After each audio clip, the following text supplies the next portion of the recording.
एकत्र रस्त्यावर उतरलेली आहे आणि या ठिकाणी महायुतीचा उमेदवार निवडून देण्यासाठी पूर्ण कार्यकर्ते जोमाने कामाला लागलेत. काय मला असं वाटतं की महाराष्ट्र नवनिर्माण सेना 9 तारखेपासूनच कामाला लागली, जेव्हा सन्माननीय राजसाहेबांनी आमच्या शिवतीर्थच्या सभेत सांगितलं होतं. परंतु मी आता जे काही प्रचारात फिरतोय, आता देखील काही वेळापूर्वी तुम्ही सगळे उपस्थित होतात आणि गुजराती समाजाची एक बैठक झाली, ज्या बैठकीमध्ये स्वतः महिला उठून घोषणा देतात आणि निवडून आणण्याचं आश्वासन देतात. मला वाटतं याच्या पुढे प्रचारात काय असतं, कारण अनेक वेळेला आम्ही प्रचार पाहतो तर उमेदवार हात जोडून उभा असतो.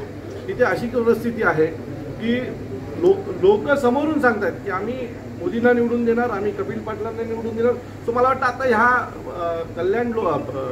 भिवंडी लोकसभेमध्ये आता एवढंच राहिलेलं आहे की मताधिक्य किती असेल याच्यावरच मला असं वाटतं की प्रचाराची दिशा राहील. मागील अनेक वर्ष जे काही कपिल पाटील साहेबांनी काम केलं आहे ते सगळ्यांनी पाहिलेलं आहे.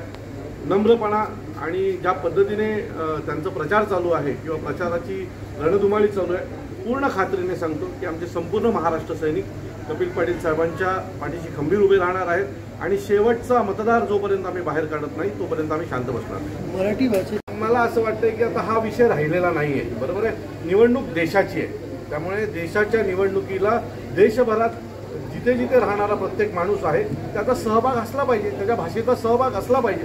सो महाराष्ट्रात प्रथम प्राधान्य मराठीला असलं पाहिजे, पण त्याच्याबरोबर त्या त्या भागात राहणाऱ्या त्या त्या भाषिक लोकांचाही सन्मान झाला पाहिजे असं आम्हाला प्रकाराने वाटतं.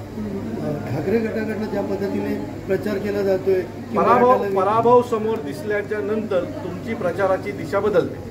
सो ठाकरे गटाला समोर पराभव दिसायला लागलेला आहे आणि त्यामुळे त्यांची दिशा बदलत चाललेली आहे.